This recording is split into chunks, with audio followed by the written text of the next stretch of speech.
brought our team, the acting town clerk, and together with the planners, who are more conversant with this issue because it's a highly technical issue.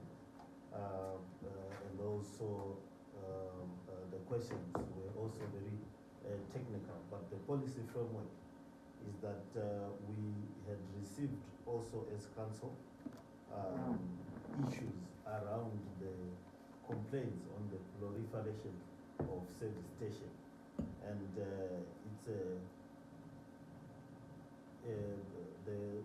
the process of getting to a service station involves a number of institutions, some of which we have control, some of which, such as EMA, ZERA, and so forth, are controlled elsewhere.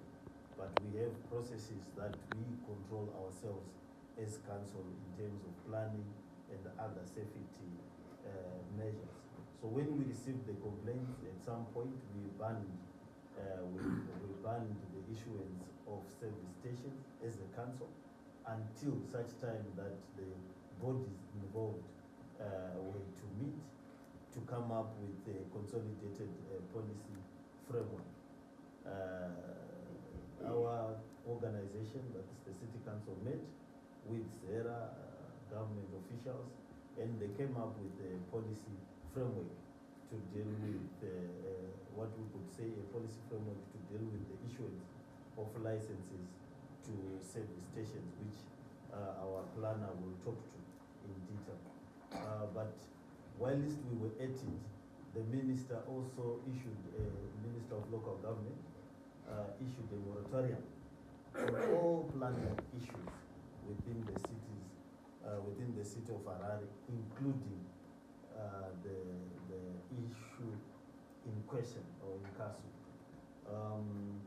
So what the moratorium did was that any planning issues that were to happen were now happening through a waiver at the ministry. So if you wanted to build, to have a service station or anything, you then apply for a waiver from the minister or the ministry, and once you get that waiver, you then come back to the city council to do the planning process. So the element of the waiver is still in place to an extent in relation to service stations. In relation, it has been loosened on other areas, but in relation to service stations. But that having been said, they still need to come up with a proper framework, because the waiver system can also lead us back to where we are, because it will be at the discretion of the ministry. The dilemma also is the advance of technology in around service stations.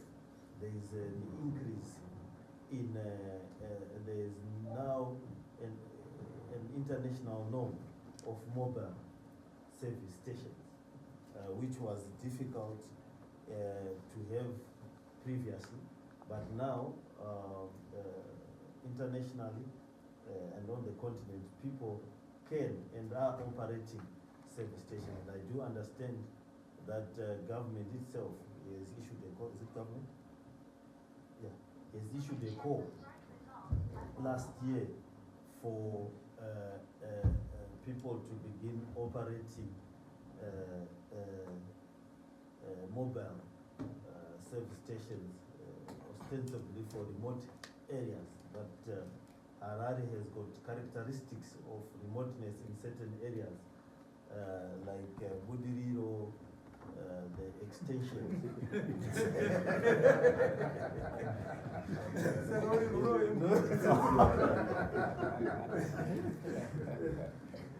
No offense to my honorable. But there are areas that are commonly called extensions within and around Harare. These areas normally do not have facilities, they do not have, because of the way they were haphazardly constructed. So we've had people attempting to operate mobile service stations in those areas. So it's another technological dilemma or trilemma, as the case may be. quadrilemma. The issues are many. As the case may be, on that issue, what do we do with the advancements of technology? Our regulations say that we must dig a hole and put a tank in the hole. Now, the norm is that you can operate above ground on a appropriately constructed mobile service station. So those are the policy issues that we are grappling with in relation to that issue, by way of background. And the other issue has been the development of what we call development corridors. These corridors are such that if you look at, we've designed the city going forward, that Samora Machel, Enterprise, Loma Gundi, Kilinara, and any roads leading outside Harare are what we call development corridors. And the city is going to be, or is already developing along those developmental corridors. And people were used to certain parts of Samora Machel, Loma Gundi, Enterprise being residential areas. They are no longer that. And if there are any parts of them that are that, they will no longer be that. This is in line with the developmental imperatives in NDS 1 and in NDS 2, which focus on densification and maximum utilization of urban land to create and generate wealth and employment. And you'll see on Borodo Road, most banks are building headquarters there, hotels, and